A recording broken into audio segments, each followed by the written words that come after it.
Okay, now have seats, please. In the last class, we are discussing here the central part of your forebrain that is called the diencephalon. And I told you here that this is the location of the diencephalon, and it is almost from all sides covered by the cerebral hemisphere. Diencephalon is a single structure, but is composed of the bilateral components you can see. मैंने आपको बताया last time कि डायनसेफलॉन को अगर समझना है तो आप ऐसे समझें कि जैसे ये आपका हैंड है तो एक हैंड, लेकिन उसे एक हैंड के अंदर बहुत सारे बोन्स हैं, 8 कार्पल्स हैं, मेटाकार्पल्स हैं, फिर 5 मेटाकार्पल्स, फिर फेलेंजीज मिलाओ तो फिर 2 डजन्स ऑफ द बोन्स यहाँ पर आपस में ज्वाइंट हैं। ऐसे दूसरा हैंड भी है। अगर इसको आप इस तरीके से मिला देंगे दोनों को ऐसे कि मीडियल सरफेस टच ना करे इनका, यानी पाम्स इसके टच ना करें, तो ये जो पेयर है ना, ये यूनिट जो है ना, ये मिला के समझ लो कि डायनसेफलॉन। और क्योंकि इसके मीडियल सरफेसेस टच नहीं कर रहे हैं तो उसके बीच में कैविटी है। इस कैविटी का नाम है थर्ड वेंट्रिकल। इसका थर्ड वेंट्रिकल। तो इससे क्या ज़ाहिर हुआ? ऐसे ये ज़ाहिर हुआ कि अगर मैं ये कहूँ कि डायनसेफलॉन दरअसल थर्ड वेंट्रिकल है और स्ट्रक्चर जो थर्ड वेंट्रिकल के वाल्स बना रहे हैं इसको मिला के कहते हैं डायनसेफलॉन। तो डायनसेफलॉन की पोजीशन और लोकेशन क्या है? That is actually embedded in the middle of the 2 cerebral hemispheres. जब उसको 2 सेरिब्रल हेमिस्फीयर्स कवर करेंगे तो इसी डायनसेफलॉन को हाफ को कवर करेगा एक सेरिब्रल हेमिस्फीयर, तो हाफ को करेगा दूसरा, और ऐसे कवर करेगा कि diencephalon from all sides will be covered by the cerebral hemisphere except its inferior surface, जो आपको नजर आएगा, और यहीं से वो कंटिन्यूस हो जाएगा ब्रेन स्टेम के साथ। अब अगर इस हम डायनसेफलॉन को यहाँ पर हम देखने की कोशिश करें तो हमने क्या करना है, हमने 2 सेरिब्रल हेमिस्फीयर को वहाँ से डिटैच नहीं करना, हमने क्या करना है, इस पूरे ब्रेन को सजाइडल सेक्शन काट के लेफ्ट और राइट में हम इसे डिवाइड कर देना है। तो डायनसेफलॉन तो हमारे हाथ में होंगे 2 सेरिब्रल हेमिस्फीयर, क्या वो एक होगा? डायनसेफलॉन पूरा होगा कि हाफ होगा उसका? समझे? क्योंकि वो बायलेटरल है तो जो लेफ्ट में फीचर्स होंगे वो राइट में भी होंगे। हम एक पढ़ लेते, हम इस वक्त यहाँ पर उसका राइट हाफ यहाँ पर बोर्ड पे हमने यहाँ प्रिंट किया। अब ये राइट हाफ हम देख रहे हैं। इसका मकसद है कि ये जो स्ट्रक्चर है ये क्या है? ये डायनसेफलॉन है, और वो इस सेक्शन काटने की वजह से क्या वो थर्ड वेंट्रिकल अब वेंट्रिकल रहा कि वो खुल गया? वो खुल गया तो उसका CSF बह गया। हमें पढ़ना है, हमें CSF तो नहीं पढ़ना, हमें यहाँ पर ये सारी चीज़ें पढ़नी है। और जैसे हम अंदर इंटर होते हैं तो आप अंदाज़ा लगाएं कि ये जो बेसिकली डायनसेफलॉन है, डायनसेफलॉन का खोला तो ये उसका मीडियल सरफेस है, लेकिन थर्ड वेंट्रिकल की तो ये लेटरल बाउंड्री होगी ना। यानी मैं अगर थर्ड वेंट्रिकल में यहाँ क्लास में खड़ा हूँ तो ये जो मेरी बाउंड्री होगी वो क्लास का तो मीडियल सरफेस होगा, लेकिन मेरी थर्ड वेंट्रिकल की तो लेटरल बाउंड्री होगी, और ऐसी थर्ड वेंट्रिकल की लेटरल बाउंड्री दोनों एक जैसी होंगी। हमने काट के एक दिखाई आपको। तो जैसे हम अंदर हैं तो थर्ड वेंट्रिकल के कुछ इंपॉर्टेंट फीचर्स हम अगर पढ़ेंगे तो समझ लो कि एक तरह से हम डायनसेफलॉन पढ़ रहे हैं। तो ये लेटरल साइड से जब आप ये देखते हो तो ये लेटरल साइड से आपको इस पे एक, ये आगे चल के दिखाते हैं आपको, ये ऐसे एक सल्कस मिलेगी जो डायनसेफलॉन को 2 हिस्सों में डिवाइड कर देगी। ऊपर ये बड़ा हिस्सा कहलाता है थैलेमस और ये छोटा हिस्सा कहलाता है हाइपोथैलेमस। तो इससे जाहिर हुआ कि ये डायनसेफलॉन आपके लिए नया नाम होता होगा। थैलेमस हाइपोथैलेमस के नाम तो हम बचपन से सुनते आए हैं, ये इसी के मेंबर्स हैं। और ऐसा ही जब हम थोड़ा सा ये आएंगे तो ये अंदर क्या है, तो इसका मकसद है कि थैलेमस और हाइपोथैलेमस क्या बना रहे हैं, ये डायनसेफलॉन की थर्ड वेंट्रिकल की एक तरह से लेटरल बाउंड्रीज बना रहे हैं।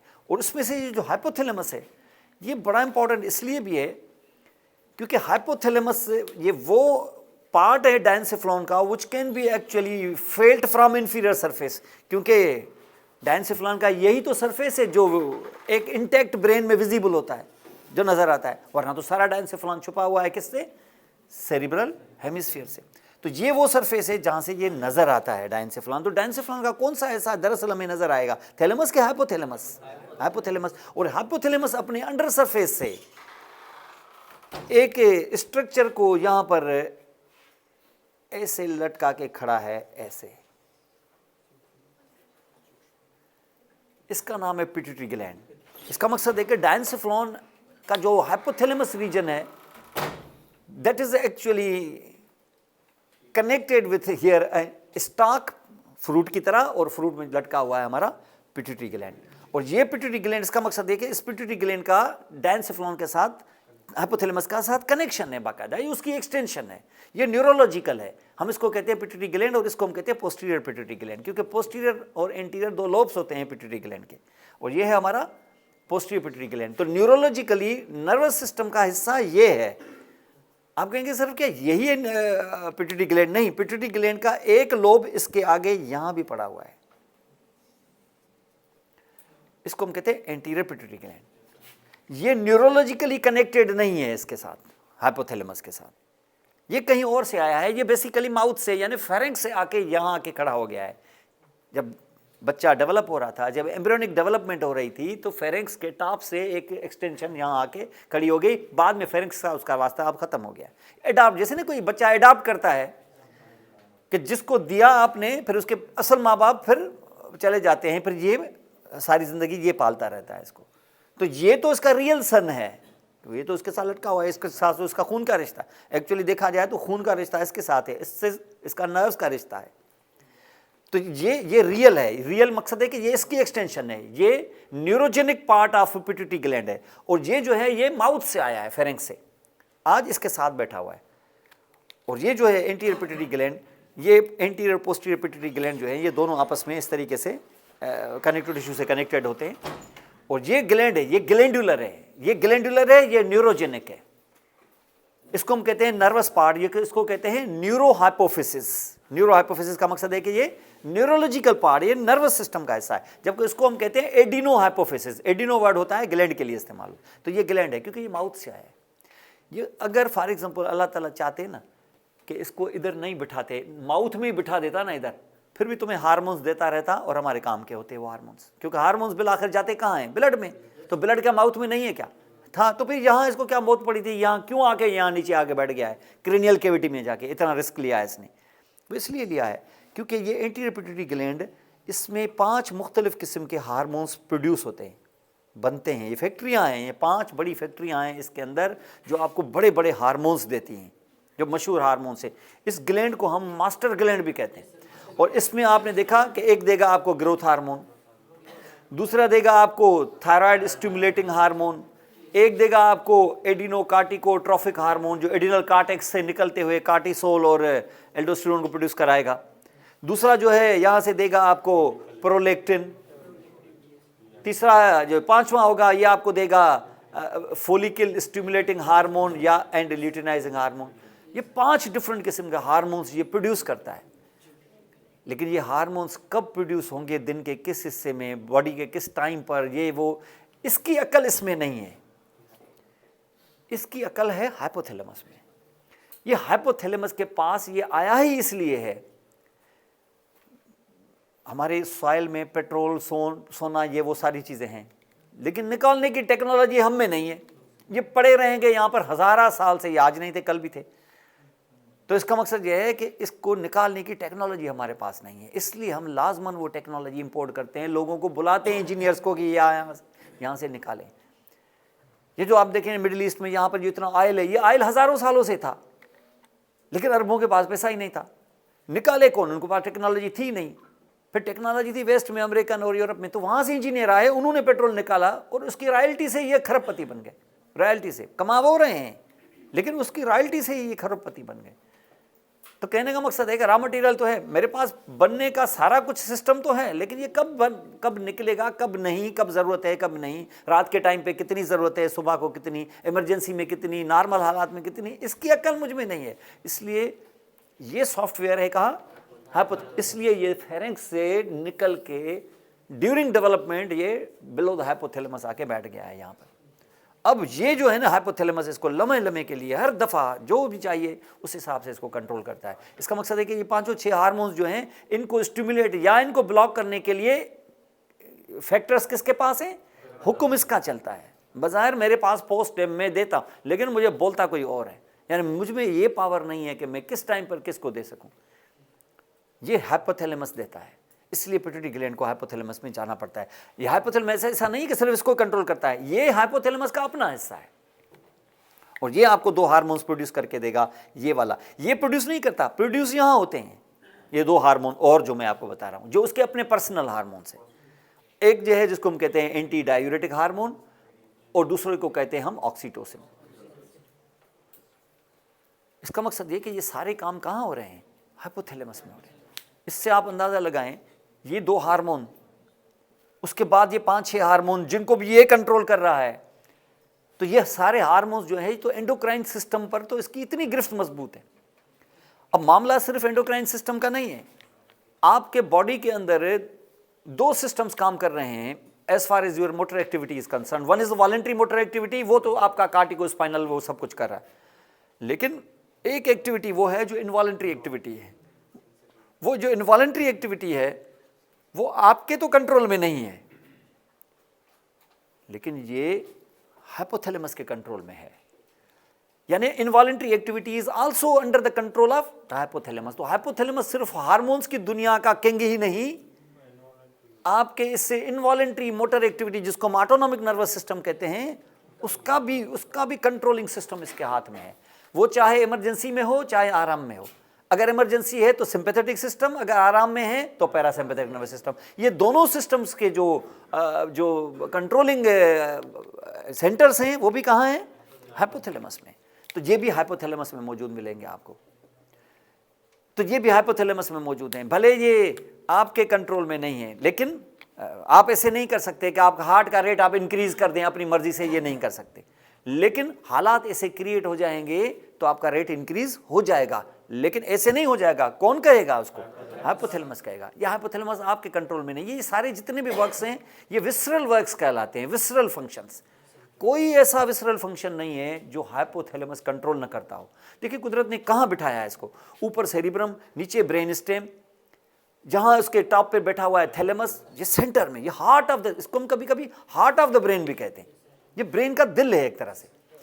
ये सारे कंट्रोलिंग सिस्टम आपके मर्जी के बगैर ये कर रहा है, जैसे हालात वैसे हिसाब।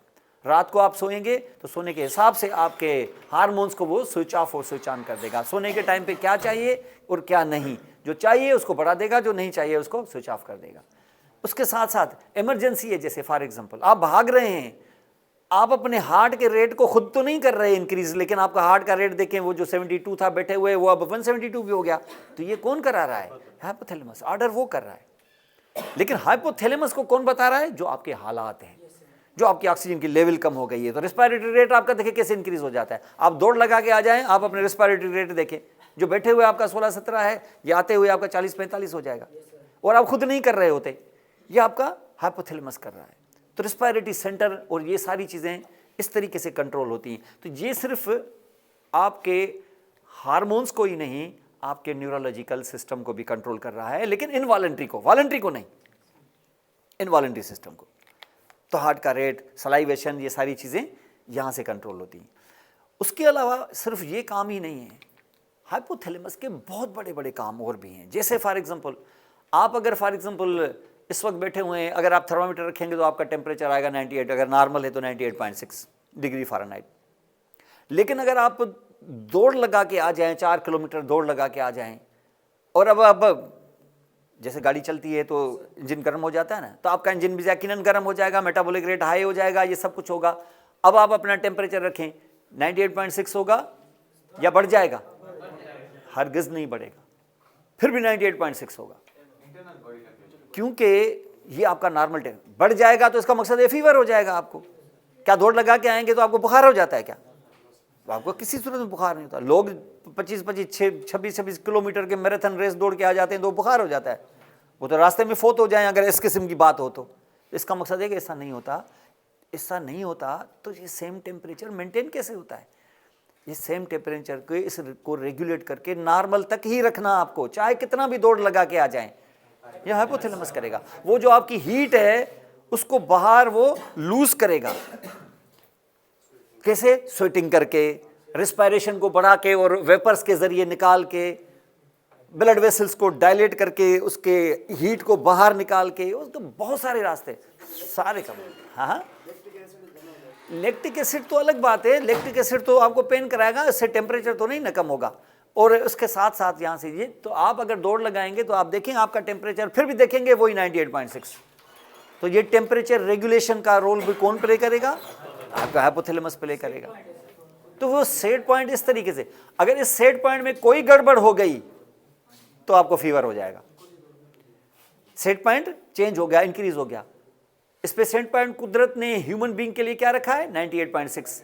लेकिन अगर कोई बैक्टीरिया, कोई इन्फेक्शन हो जाए और उसका सेट पॉइंट चेंज होकर 100 तक आ जाए तो आपका टेम्परेचर बैक्टीरिया की मर्जी से चलेगा। कितना? 100। तो सीधा बोलो कि फीवर हो जाएगा। तो इन्फेक्शन से फीवर कैसे हो जाता है आपको? टारगेट कौन होता है? हाइपोथैलेमस। तो टेम्परेचर रेगुलेशन के लिए सेंटर कौन है? हाइपोथैलेमस। उसके अलावा आप देखें इसके अंदर दो सेंटर्स हैं, एक है हंगर सेंटर, एपिटाइट सेंटर, एक है सेटाइटी सेंटर। सेटाइटी माना जिसमें आपकी भूख खत्म हो जाए। ये दोनों सेंटर इसके पास हैं। जैसे आपका अगर फॉर एग्जांपल आपने नाश्ता किया, बड़ा बात नहीं करो, आपने अगर नाश्ता किया, नाश्ते के बाद 6, सवा 6, 7, 8 घंटे गुजर गए, आपका देखें ग्लूकोज लेवल कम हो जाएगा। अब ग्लूकोज लेवल कम हो जाएगा, इसका मकसद है कि आपको ज़्यादा ग्लूकोज और एनर्जी की ज़रूरत पड़ गई है। आपको कैसे पता चलता है कि मुझे एनर्जी की ज़रूरत पड़ गई है? अंदर से कोई बोलता है क्या? आपको भूख लगना शुरू हो जाती है। ये भूख लगना शुरू हो जाती है तो इसका मकसद है कि वो भूख की जो फीलिंग होती है वो ऐसे नहीं कि सब्जेक्टिव फीलिंग है कि हाँ मुझे भूख लग रही है, मुझे एहसास हो रहा है कि मुझे भूख लग रही है, ऐसे नहीं है। बाकायदा आपके बॉडी के अंदर वो चीज़ें होती हैं। जैसे आप देखें पेरिस्टाल्टिक एक्टिविटी बढ़ जाती है, आवाज़ें आना शुरू हो जाती हैं आपका इस तरीके से। और एक अंदर एक हंगर की एक ख्वाहिश भी होती है, खाने की तरफ आप जाते भी हैं। आप देखें उसके साथ आपका बिहेवियर भी चेंज हो जाता है। आप उस टाइम पे चाहते हैं कि बाकी चीज़ों को मैं थोड़ा सा पोस्टपोन करके कुछ ना कुछ खा लूँ। और जैसे जैसे आप देखेंगे आपको एनर्जी की ज़्यादा ज़रूरत पड़ेगी, खाने में जितना लेट होगा बिहेवियर चेंज होगा। 1 सवा घंटे बाद अचानक खाना खुलेगा तो आपका तकरीबन बिहेवियर जानवर जैसा हो जाएगा। ये हकीकत है कि नहीं? उमूमन आप देखें, आपको वो तो हमारा तो बिहेवियर जानवर जैसा ऐसे बहुत पहले ही हो जाता है। एक्चुअली तो खुलता है खाना तो बिहेवियर जानवरों जैसा हो जाता है। वो हमारी आदतें होती है, पैटर्न हमारा है, क्योंकि ट्रेनिंग है नहीं हमारे पास, आदाब है नहीं। लेकिन सही मानों में जानवर जैसा हो जाता है। जैसे जानवर होते हैं ना, जानवर को जैसे भूख लगती है ना, तो वो जानवर में तो क्योंकि बिहेवियर मुकम्मल तौर पे नहीं होता है, तो जानवर उमूमन भूख लगने से अपने बच्चों को भी खा जाते हैं। बहुत सारे जानवरों में ये खुसूसियत है, सांप अपने बच्चों को खा जाता है। और जानवर जो है वो जब उसको भूख लगती है तब ये नहीं देखता है कि मेरा बच्चा है पहले मैं इसको खिलाऊं, उसको धक्का दे के उधर फेंक देता है, वो खुद खाता है। तो भूख से बिहेवियर भी चेंज होता है। इसका मकसद है कि ये, और जब आप खाने की तरफ बढ़ते हैं, वो खाना खाना शुरू करते हैं, तो खाना खाते खाते खाते आपकी भूख आहिस्ता आहिस्ता कम होती जाती है। इसका मकसद ये है कि हंगर सेंटर जो है उसकी स्टिमुलेशन कम हो जाती है और सेटाइटी सेंटर की स्टिमुलेशन बढ़ती जाती है, और एक हद तक आके आप खाने से हाथ खींच लेते हैं। इस टाइम पर जब आपने पूरा खाना खा लिया है, आपके सामने लजीज तरीन चीज भी उसके बाद आ जाए ना, आप दिलचस्पी नहीं लेंगे उसमें, है कि नहीं? वो सोच रहा, एक ने बोला कि नहीं सर ऐसा नहीं है, हम खा लेते हैं उसके बाद भी। कहने का मकसद है आप वो दिलचस्पी नहीं लेंगे। तो इससे जाहिर क्या हुआ कि आपका एक सेटाइटी सेंटर भी है। खुदा न खास्ता अगर सेटाइटी सेंटर, ऐसी डिजीजेज होती हैं जिसमें सेटाइटी सेंटर सप्रेस हो जाता है, तो लोग जब खाना शुरू करते हैं तो उनकी भूख मिटती नहीं है, इसलिए वो मुसलसल खाते ही रहते हैं। पेट जो है ना वो इतना फूल जाता है, उसके बावजूद उनकी भूख जाती नहीं है। ये डिजीज़ है, ये हाइपरफेजिया है, ये डिजीज़ है। ये एनिमल्स के अंदर एक्सपेरिमेंट करके देखा गया है कि अगर सेटाइटी सेंटर को ख़त्म कर दिया जाए तो वो जानवर खाता ही रहता है, और खाते खाते वो ओबीज हो जाता है और आखिर में उसकी डेथ हो जाती है। तो ये कंट्रोल अंदर से कौन कर रहा है? हाइपोथैलेमस। तो हंगर सेंटर, सेटाइटी सेंटर, यही नहीं, थर्स्ट का सेंटर भी उधर ही है। अब आप खुद अंदाज़ा लगाएं कि थर्स्ट का सेंटर, अगर फॉर एग्जांपल आप पानी पीते हैं, प्यास ख़त्म हो जाती है, लेकिन जैसे ही आपका वाटर लूज होता है through respiration, through work and other things also, गर्मियों में जैसे, तो आप देखें जैसे वाटर की लेवल कम हो जाएगी, एकदम से क्या वाटर की लेवल कम हो जाएगी, अंदर से क्या आवाज़ें आएंगी, क्या वाटर कम हो गया है, क्या एकदम से फीलिंग होगी, वो आपको प्यास लगेगी। वो प्यास सिर्फ सब्जेक्टिवली लगेगी नहीं, गला खुश्क होना शुरू हो जाएगा और ये सारी चीज़ें, और आप पानी की तरफ बढ़ेंगे। और आपकी पहली कोशिश होगी कि जाते ही पानी, और जितना आपको प्यास ज़्यादा लगेगी उतना जाके 1-2 गिलास, पहले आप 1 गिलास पिएंगे तो इसका मकसद है कि आपकी सेटिस्फेक्शन हो जाएगी। अगर पानी बहुत ज़्यादा लूज़ किया है तो उससे नहीं होगी, 1 और गिलास पिएंगे आप। तो ये जो थर्स्ट सेंटर है वो भी यहाँ पर मौजूद है। यही नहीं, इसके अलावा जो सेक्स की स्टिमुलेशन है वो भी वहाँ पर है। उसके अलावा बहुत सारी चीज़ें और भी वहाँ पर है, जैसे रिवार्ड एंड पनिशमेंट सेंटर है वो भी वहाँ पर है। यानी कोई चीज़ आप देखते हैं और उसके साथ साथ अगर आपको खौफ आता है, डर, तो वो डर जो है, वो डर ये नहीं है कि मैं समझता हूँ कि मैं डर रहा हूँ, डर के तासरात आपके बॉडी पे भी होते हैं। तो कैसे आएगा? आप किसी चीज़ को देख रहे हैं, वो डरावनी चीज़ है, तो डरावनी में ऐसे है कि हाँ बस ये डरावनी है करके आप बैठे होते हैं, या वो आपके बॉडी पे एक्सप्रेस भी होता है, आपकी पिपल डायलेट हो जाती है, आपकी सांस जो है वो इसका रेट थोड़ा सा इंक्रीज हो जाता है, और आप देखें थोड़ा सा शिवरिंग भी शुरू हो जाती है, आपकी हार्ट बीट बढ़ जाता है, और बहुत सारी चीज़ें यहाँ पर होना, और इवन पसीने भी आ सकते हैं। ये सारी चीज़ें आप खुद नहीं कर रहे हैं, वो सोर्स है डरावनी चीज़। तो वो डरावनी चीज़ आंखों के ज़रिए आप देख रहे हैं, वो डर भी हो रहा है आपको और साथ में एक्सप्रेस भी हो रहा है। तो ये रिवार्ड एंड पनिशमेंट सेंटर्स भी वहाँ पर हैं, फियर सेंटर। ये कोई ऐसी चीज़ नहीं है, कोई ऐसी चीज़ विसरल नहीं है जो आपके हाइपोथैलेमस के कंट्रोल में ना हो। टोटल आपका मोस्टली 80% से ज़्यादा एंडोक्राइन सिस्टम इसके कंट्रोल में, मास्टर ग्लैंड है पिट्यूटरी ग्लैंड, वो इसके कंट्रोल में, इससे ज़्यादा और क्या हो। उसके बाद आपने देखा कि neurological control, sympathetic as well as parasympathetic, कब किसको कहाँ स्टिमुलेट करना है ये इसके कंट्रोल में, सेक्स सेंटर्स, ये सारी चीज़ें all is under the control of the hypothalamus. ये इतना इंपॉर्टेंट रीजन है, और ये पिट्यूटरी ग्लैंड के साथ किस तरीके से कनेक्टेड है यहाँ पर। इसके ऊपर आप देखते हो कि ये है हमारा हाइपोथैलेमस, के बाद थैलेमस। आप याद करें, थैलेमस आपका एक बहुत ही इंपॉर्टेंट सेंसरी रिले स्टेशन है। सेंसरी रिले स्टेशन का मकसद है कि पेरिफेरी से जो भी सेंसरी सिग्नल्स आए थे ब्रेन की तरफ, वो सबसे पहले रिपोर्ट करेंगे थैलेमस को, सबसे पहले थैलेमस को रिपोर्ट करते हैं वो। उसके बाद थैलेमस की मर्जी है कि इसको ऑनवर्ड प्रोजेक्ट करे, कहां? सेरिब्रम की तरफ। अगर ना करे तो आपको सेंसेशन फिर भी हो जाएगी। यानी मैं अगर टच कर रहा हूं ना अपने, या मुझे कोई टच करे अगर फॉर एग्जाम्पल राइट साइड पर बॉडी पर, तो यहां से मेरा टच का जो सेंस है नर्व के जरिए, स्पाइनल कार्ड के जरिए पहुंचेगा कहां? थैलेमस के पास, सेरिब्रम में नहीं। कोई भी चीज डायरेक्टली सेरिब्रम में नहीं जा सकती।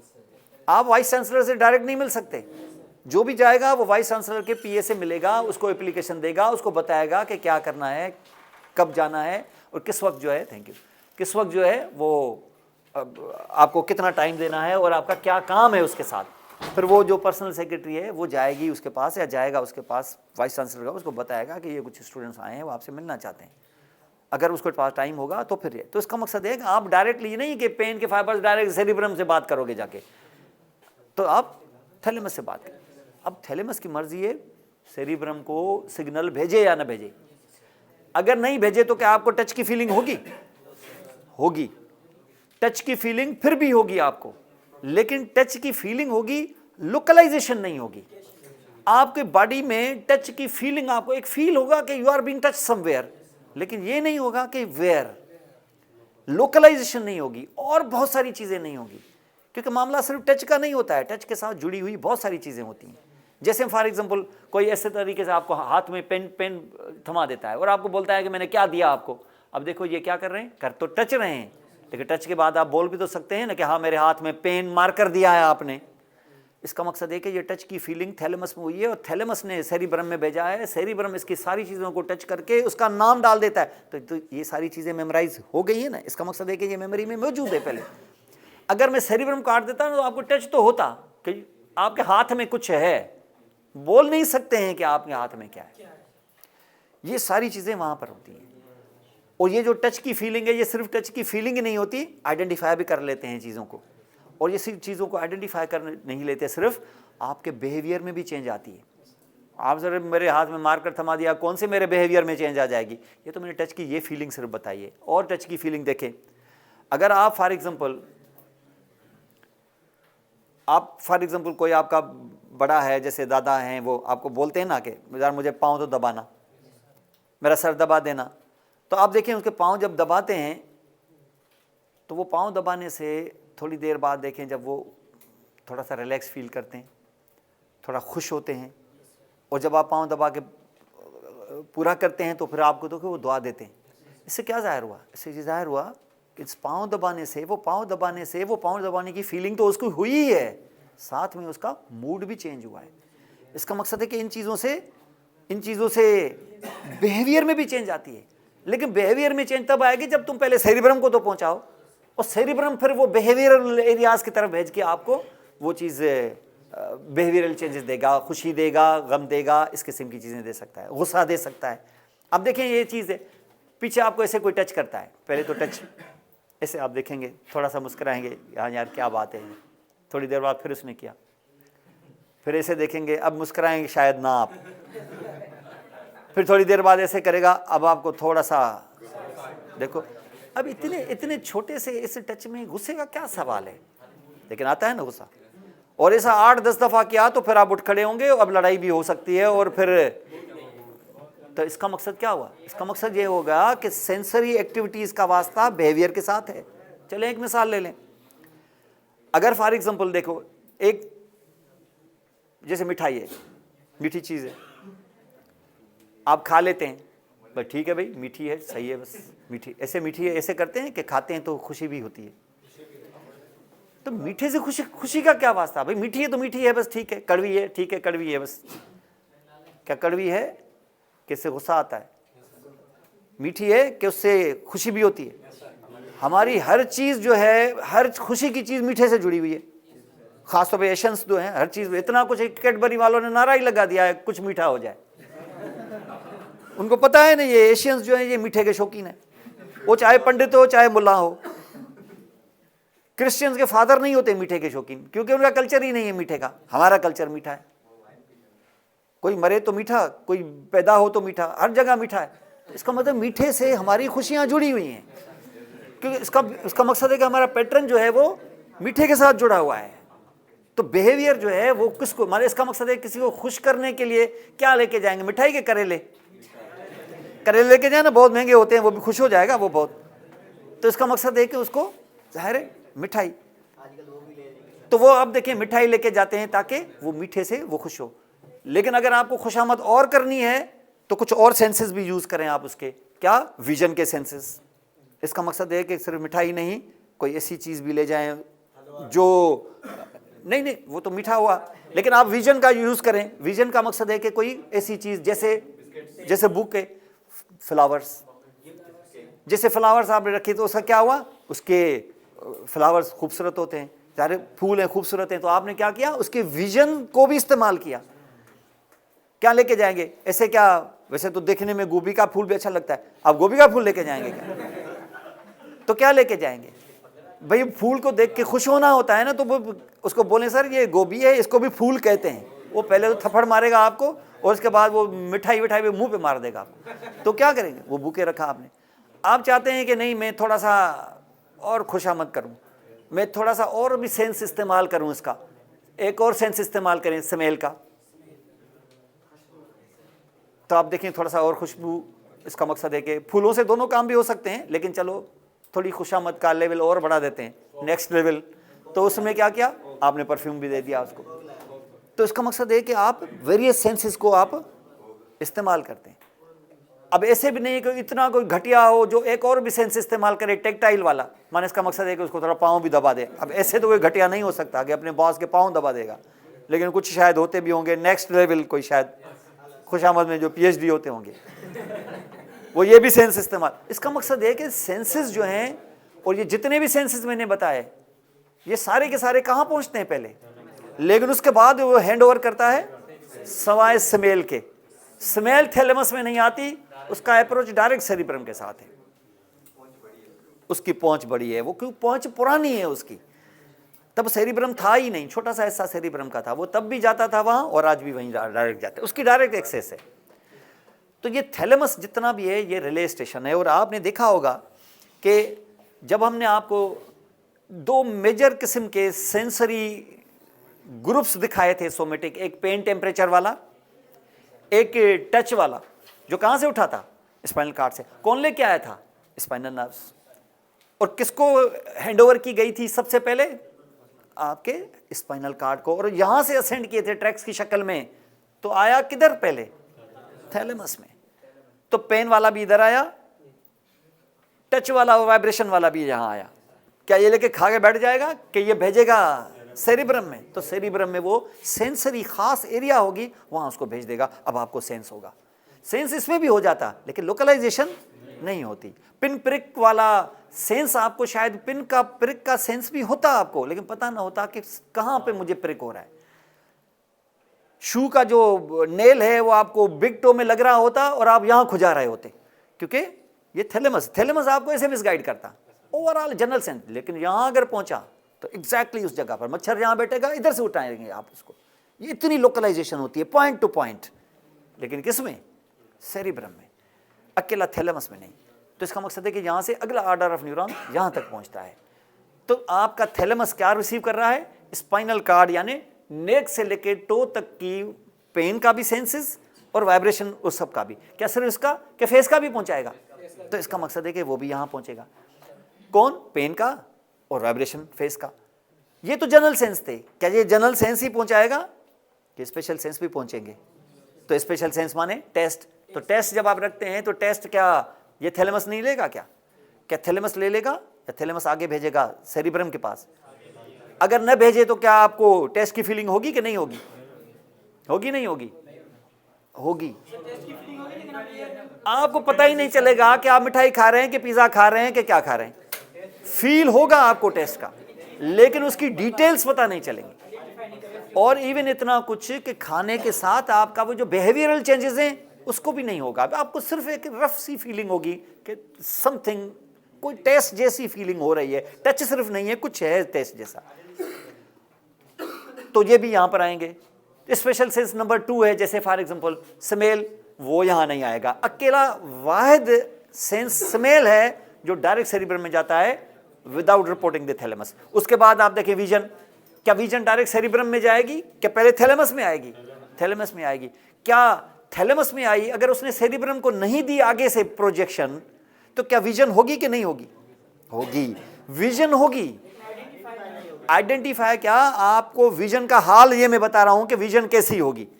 अगर फॉर एग्जांपल आपके पास सेरिब्रम नहीं है या सेरिब्रम को थैलेमस नहीं भेज रहा है, सेरिब्रम कहता है, थैलेमस कहता है कि मैं ही सब कुछ हूं, तो फिर थैलेमस की क्वालिटी देखें क्या है। मैं अगर पेशेंट को बोलूंगा ना कि नजर आ रहा है कुछ, बोलेगा कि हाँ सर नजर आ रहा है, आगे से धुंधले से साए नजर आ रहे हैं, बस इतनी विजन होती है उसको।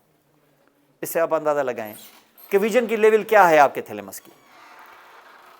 तो क्या सिर्फ थैलेमस से विजन लेगा कि हियरिंग भी लेगा? तो हियरिंग भी लेगा। हियरिंग लेगा तो क्या आपको सुनाई देगा? अगर इसने सेरिब्रम को न भेजा, सुनाई देगा, लेकिन सुनने का हाल क्या होगा? जो विजन का हाल था, धुंधले से साए। और उसमें भी विजन में, हियरिंग में क्या होगा? एक शोर सा। वो जो बोल रहे हैं कौन से वर्ड, क्या वर्ड, सिर्फ शोर बस। तो किसी चीज की आपको परसेप्शन इस तरीके से होगी नहीं। कहते हैं कि ह्यूमन बीइंग में शुरू में यही कुछ था। शुरू में हियरिंग ऐसी थी सिर्फ ह्यूमन बीइंग। हम ऐसा नहीं मानते। हम कहते हैं कि हमें इस्लाम में ये है कि भाई इंसान जो है वो इंसान की हालत में यहां आया है। वो कहते हैं शुरू में इंसान यही था कि इंसान को हियरिंग का एहसास ऐसे ही था, शोर सा। विजन में धुंधले से साए, आगे से कोई गुजर गया तो पता चला कोई गुजर गया है। टच, कोई खास टच वाली चीज नहीं। पेन है तो ओवरऑल एक बेचैनी सी, लोकलाइजेशन कुछ नहीं। ये था सेंस, क्योंकि ये काम किसका था? थैलेमस का, क्योंकि सेरिब्रम अभी डेवलप ही नहीं हुआ था ह्यूमन बीइंग में। तो ये थैलेमस के ये वर्क्स हैं। बस सिर्फ एक ऐसी सेंसेशन थी जो हाईली डेवलप थी तब भी आज भी, और वो थी कौन? स्मेल। स्मेल तब भी थी वेल डेवलप्ड और आज भी वेल डेवलप्ड है। सबसे पुरानी सेंस कौन सी है? स्मेल। लोग स्मेल से जान पाते थे कि मेरे आसपास क्या हो रहा है, क्योंकि स्मेल ज्यादा एलोबोरेटेड थी, ज्यादा। और अब कल भी थी, आज भी। इसका मकसद है कि सामने से कोई गुजर गया, एक धुंधला सा साया तो गुजर गया है, लेकिन उसके साथ साथ उसकी स्मेल से वो जान पाते थे आगे से क्या गुजर गया। यानी अगर ऐसी चीज़ कोई गुजर गई तो वो जान पाते थे कि आगे से कोई जानवर गुजर गया है यहाँ से, उसकी स्मेल से उसको ज़्यादा पता चलता था रादर देन के विजन से पता चला कि ये धुंधला सा साया है, माना कुछ ना कुछ गुजरा है, और स्मेल से उनको पता चल गया कि ये है, अगर ये खतरने वाली चीज़ है, बू बहुत ज़्यादा है, भागें यहाँ से। तो इसका मकसद है कि लोग किस चीज़ से ज़्यादा पता लगा पाते थे, और स्मेल की वजह से। तो स्मेल बहुत ही पुराना सेंस है, बहुत ही oldest of all senses is actually smell, जो आज भी जानवरों में बहुत ज़्यादा एलोबोरेटेड है। स्मेल के ज़रिए आपके बहुत सारे फंक्शंस रेगुलेट होते हैं, जैसे भूख, जैसे सेक्स और ये जो हंगर है वो स्मेल से रेगुलेट होती थी, पहले भी आज भी, जानवरों की आज भी होती है। जानवर अपने दूसरे सेक्स पार्टनर के साथ जब मेटिंग करते हैं तो आप देखिए वो पहले उसको स्मेल करते हैं। इवन वो चीज़ ह्यूमन बीइंग में भी मौजूद है, क्योंकि ह्यूमन बीइंग भी तो एक सोशल एनिमल ही है ना, तो उसके अंदर वो मौजूद है स्मेल। इसलिए देखो औरतों में जो अनलाइक सेक्सेस होती हैं तो उम्मूमन आप देखें ना, औरतों में क्या है, औरतों में बाकायदा ये बोला गया है उनको कि कभी भी खुशबू लगा के आप क्राउड में न जाएं। वजह क्या है इसकी? वजह यही है कि इससे जो है ना वो सेक्स एनहांस होता है, क्योंकि ये जानवर वाली खुसूसियत में जो इंसान में भी है। और यही चीज़ आप देखें कि खुशबू से भूख भी लगती है, भूख और सेक्स इसका वास्ता स्मेल के साथ बहुत ज़्यादा है। इसलिए कुदरत ने देखें हमें मैनर्स दिए हैं, मज़हब दिया है, ये दिया है कि इन चीज़ों से आप दूर रहें और इन चीज़ों से आप अपने आप को कंट्रोल करें। होगा ज़रूर, ऐसे नहीं कि इंसान जो है वो खुशबू सूंघे या इसके उसको भूख नहीं लगेगी या उसका सेक्स एनहांस नहीं होगा, वो होगा, वो कुदरत की तरफ से है। लेकिन उसको मैनर्स की वजह से, मज़हब की वजह से कि ये चीज़ गलत है, ये चीज़ है, तो दोनों को बोला गया है, औरत को बोला गया है इसको फैलाए मत, और मर्द को बोला गया है कि इसकी तरफ जाए मत। तो आपने देखा होगा कि ये, क्योंकि ये बेसिकली जानवर की खुसूसियत है स्मेल जो है, और ये दोनों चीज़ें जो हैं ये इसको आपने देखा होगा, आपने इंग्लिश में पढ़ा होगा animal spirits. Sex and hunger is animal spirits, ये एनिमल स्पिरिट्स हैं जो ह्यूमन बीइंग में भी मौजूद है, और ये कंट्रोल है यहाँ से कहाँ, ये सेरिब्रम में। और तो ये जितने भी सेंसेस हैं ये सब किधर आए हैं? थैलेमस में आए हैं, सवाए स्मेल के जो डायरेक्ट जाता है। और ये जो सब सारे सिलसिले हैं स्मेल में, जहाँ पे अब देखिए यहाँ से जैसे हमने कोई माउथ में चीज़ डाली तो ये टेस्ट के सिग्नल किधर आए? शुरू में थैलेमस में, बाद में किधर गए? सेरिब्रम में। इसने क्या किया, थैलेमस ने, सेरिब्रम में तो जाएगा ही, पता तो चल ही जाएगा उसको क्या है। इससे भी पहले क्यों ना अच्छी अगर खुशबू, अच्छी अगर फॉर एग्जांपल ज़बान पे टेस्ट लगी है तो सिर्फ टेस्ट लगती है कि मुंह में पानी भी आना शुरू हो जाता है। तो आपने देखा कि मुंह में पानी लाना जो है ये ऑटोनॉमिक नर्वस सिस्टम का काम है, और उसका सारा कंट्रोल किसके हाथ में है? तो जब ये जा रहा है तो क्यों नहीं एक लाइन यहाँ भी भेज दे, उस पर जाके आपको पता तो चल ही जाएगा, लेकिन पता चलने से पहले ही क्यों ना मुंह में पानी भी आना शुरू हो जाए, तो हाइपोथैलेमस के जरिए वो पानी आना भी शुरू हो जाएगा, और इसके साथ साथ फिर पानी आना शुरू हो जाएगा कि भूख लगना भी शुरू हो जाएगी, और आपकी पेरिस्टाल्टिक एक्टिविटी भी शुरू हो जाएगी। तो ये सारी चीज़ें आपस में ये इससे कनेक्टेड हैं। तो ये आपने देखा कि थैलेमस और हाइपोथैलेमस। अब इनको थोड़ा सा डायग्राम्स में देखें कि ये किस तरीके से यहाँ पर बैठे हैं। और ये थैलेमस हाइपोथैलेमस एक्चुअली क्या बन रहा है, अंदर क्या है? कैविटी है, थर्ड वेंट्रिकल। और ये थर्ड वेंट्रिकल है कि ये कंटिन्यूस होने वाला है आपके ब्रेन स्टेम के साथ, क्योंकि इसकी कैविटी में क्या मौजूद है? CSF। तो CSF इधर ही फंसा रहेगा कि इसके बैक साइड से ये ड्रेन हो जाएगा इनटू मिड ब्रेन कैविटी, जिसको हम कहते हैं सेरिब्रल एक्वेडक्ट। तो फ्लूइड उधर जाएगा, वो इधर जाएगा कि आगे से ये फोर्थ वेंट्रिकल है तो इसमें आएगा, फिर नीचे से ये चला जाएगा सेंट्रल कैनाल में। तो इसका मकसद है कि पूरे ब्रेन के वेरियस पार्ट्स के अंदर ये नालियां घूम रही हैं जिसमें CSF मौजूद है, जो अंदर से बाथिंग कराएगा आपके सेंट्रल नर्वस सिस्टम को। चले देखें इसको आप।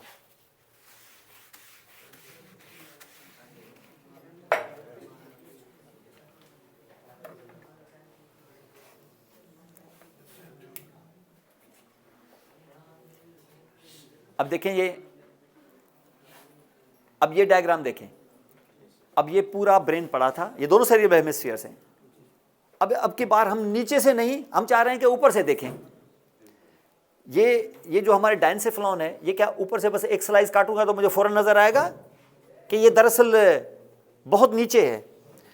क्योंकि अगर आप मैं सेरिब्रम को ऐसे दिखाऊं आपको, सेरिब्रम को अगर आपको ऐसे सेरिब्रम में दिखाऊं लाइक दिस, तो डायनसेफ्लॉन मेरे सेंटर में है कि ये इंफीरियरली यहां है?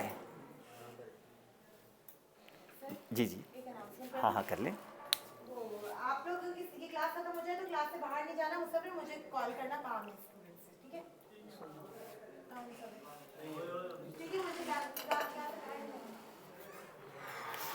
ठीक है, तो ये यहां पर है। इसका मकसद है कि मैं नीचे से तो उसको आराम से देख सकता हूं, लेकिन अगर मैं ऊपर से देखूं तो क्या एक स्लाइस काटने से मुझे नजर आएगा? नहीं। दूसरा काटूं तो आएगा? नहीं। और थोड़ा काटें, अब? अभी भी नहीं। अब आएगा। ये वो हाल किया है हमने इसका। पूरा 2 सेरिब्रल हेमिस्फीयर हमने इस तरीके से स्लाइस काटते गए, अब नजर आ रहा है क्या? Superior surface of diencephalon. और सुपीरियर सरफेस ऑफ डायनसेफ्लॉन में ये मैं हाथ लगाऊंगा तो ये मुझे हाइपोथैलेमस नजर आएगा कि थैलेमस?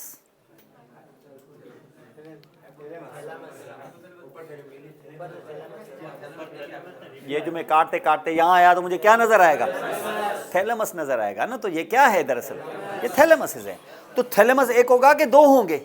2 होंगे। और हाइपोथैलेमस भी 2 होंगे। ये इस तरीके से यहां जुड़ा है। और इसमें अगर मैं हाथ डालूं, ये है कि आपके थैलेमस जुड़े नहीं हुए, थोड़ी सी गैप है, लेकिन गैप में अंदर हाथ डाल दिया तो मैं किस वेंट्रिकल में आ गया हूं? ठीक है, मैं अंदर हाथ डाल दूंगा तो I am in the 3rd ventricle. हाथ डाल के बाहर निकाला, मेरा हाथ गीला होगा। क्यों? क्योंकि इसमें CSF होगा। तो ये आपका लोकेशन है जो इस वक्त आप यहाँ पे देख रहे हैं इसकी। हेलो, बात ना करें प्लीज, बात ना करें। ये जो आप ग्रीन कलर का देख रहे हो, ये जो अभी आपको ग्रीन नहीं दिखाया तो ये थैलेमस है। और ये जो ग्रीन किया तो ये, और ये पकड़ के बैठा है किसको? पिट्यूटरी ग्लैंड को। तो ये पिट्यूटरी ग्लैंड को पकड़ के बैठा हुआ है। और ये पूरा डायनसेफ्लॉन है। और बैक साइड से आप देखें, ये बैक साइड से ये यहाँ से, ये देखिए, ये बैक साइड से यहाँ से CSF बह के किस में आया? मिड ब्रेन के इस सेरिब्रल एक्वेडक्ट में। और नीचे जाके ये किस में ओपन हो गया? 4th वेंट्रिकल में। तो यहाँ ये आपका 4th वेंट्रिकल है। लाइक दिस आल्सो, ये आप पूरा देख रहे हैं। और हाइपोथैलेमस नीचे पिट्यूटरी ग्लैंड को पकड़ा हुआ है ये बात। लेकिन ये सिर्फ पिट्यूटरी ग्लैंड को ही नहीं, ये हाइपोथैलेमस और ये थैलेमस, इस डायनसेफ्लॉन ने यहाँ जो देखा कि यार यहाँ एक फैसिलिटी है ये, तो क्यों नहीं ऐसी फैसिलिटी मैं पीछे से भी अवेल करूं? Back side of the diencephalon से एक और ग्लैंड लटका हुआ है, ऐसे ही जैसे नीचे से लटका हुआ है पिट्यूटरी ग्लैंड। इस ग्लैंड का नाम है पाइनियल ग्लैंड। ये बड़ी कीमती चीज है। ये छोटा सा है, मटर के दाने जितना, और बड़ी जबरदस्त चीज है। और इससे एक हार्मोन प्रोड्यूस होता है, उसका नाम है मेलाटोनिन। मेलानिन नहीं, मेलाटोनिन, जो रात के टाइम पे पैदा होता है। खास तौर पे रात का मकसद है कि जब वाइट लाइट कम होना शुरू हो जाती है तो यहाँ से मेलाटोनिन सीक्रेट होता है। और मेलाटोनिन सीक्रेट होके अंदर आ जाता है किसमें? CSF में घुल जाता है। और CSF इसको घुमाता रहता है इधर उधर, और ये हाइपोथैलेमस को स्टिमुलेट करता है कि रात हो गई है, रात के हिसाब से आप अपने हार्मोन्स को, इन चीज़ों को स्टिमुलेट करें। रात के टाइम पे क्या क्या चाहिए उस हिसाब से। तो मेलाटोनिन जो है ये एक तरह से आपको, ये स्लीप हार्मोन भी है एक तरह से। आजकल देखें ना, ट्रंकुलाइजर नहीं आ रही है, मेलाटोनिन की टेबलेटें आ रही हैं। क्या आप रात के टाइम में मेलाटोनिन खाएंगे? तो मेलाटोनिन खाऊं क्यों? सीधा सीधा इससे ना निकाल लो। और ये तब निकालेंगे जब आप, जैसे वाइट लाइट यानी सूरज जैसे गुरूब होना शुरू हो जाएगा, अगर आप अपने बायोलॉजिकल क्लॉक को इस हिसाब से आप सेट करेंगे तो आपको उस टाइम पे नींद आना शुरू हो जाएगी। मिड ब्रेन से तो बहुत सारी चीज़ें रिलीव होंगी, लेकिन मेलाटोनिन नहीं होगा। मेलाटोनिन का जो सोर्स है वो ये है पाइनियल ग्लैंड। क्योंकि पाइनियल ग्लैंड ही वो चीज़ है जिससे मेलाटोनिन सीक्रेट होकर आपके 3rd वेंट्रिकल के CSF में आ जाएगा। और CSF किसको गीला करेगा? हाइपोथैलेमस को। और हाइपोथैलेमस को गीला करके वो पिट्यूटरी ग्लैंड के कंट्रोलिंग सिस्टम को, तो ये एक इनहिबिटरी हार्मोन, ये इसको क्या करेगा?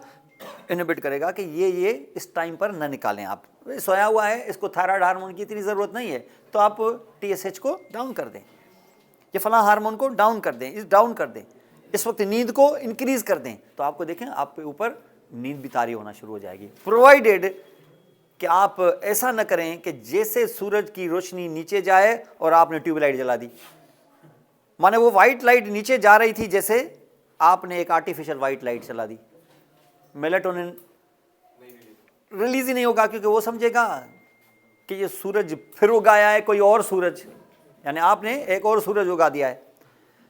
और फिर थोड़ी देर बाद फिर ट्यूबलाइट भी बंद, तो पता चलेगा कि आप आगे से जो है वो एलसीडी खोल के बैठे हुए हैं, फिर आप उसका डिस्प्ले खोल के फिर आपने ये फ़ोन खोल लिया, फिर ये वाइट लाइट अब पड़ती रहेगी। तो ये लोग 6 बजे उठ रहे होते हैं, आप 6 बजे सोने के लिए जाते हैं। अब इसका मकसद ये हुआ कि आपने नेचर के अगेंस्ट एक दुनिया बसा ली है। अब ना दुनिया आपकी है, ना खुद आपने खुद को पैदा किया। जिसने पैदा किया है उसने उसूल ये एक फिक्स कर दिए हैं। इसका मकसद ये है कि आपने सारे अपने प्रोसीजर को ही उल्टा कर दिया है। उल्टा कर दिया है तो उसके नतायज भी उल्टे ही निकलेंगे। और ये सिर्फ जो है ना, ये आपका इस तरीके से ये, और ये जितना भी आप यहाँ पे देख रहे हो कि ये इस तरीके से यहाँ पर मौजूद मिलेगा आपको। न सिर्फ हाइपोथैलेमस में ये चीज़ें हैं, बल्कि उसके साथ साथ हाइपोथैलेमस में एक बहुत ही इम्पॉर्टेंट सेल ग्रुप भी होता है, जो आपके बॉडी के अंदर 24 आवर्स के जो मैकेनिज्म्स होते हैं कि किस टाइम पे कौन कौन सी चीज़ें, किस टाइम पे नींद, ये सारी चीज़ें भी वहाँ पर ही रेगुलेट होती हैं। इसको हम बायोलॉजिकल क्लॉक कहते हैं। आप अब देखें, आप इस वक्त जो भी आपका रूटीन है वो अपनी जगह पे, आप 2 से 3 हफ्ते तक एक रूटीन मेंटेन करें। जैसे ये कि मुझे भाई 9 बजे मुझे सोना है, मुझे 9 बजे बेड पे जाना है। आपको अभी तो नींद नहीं आएगी, क्योंकि अब आप 9 बजे तो सवाल ही पैदा नहीं होता कि आप सोने के लिए जाएं, क्योंकि आप लोग सोने के लिए जाते हो फजर की नमाज में, तो सोने के लिए जाते हैं आप लोग, उठते हैं उस वक्त, तो आप 9 बजे समझ लें कि आपको सोने के लिए जाना है।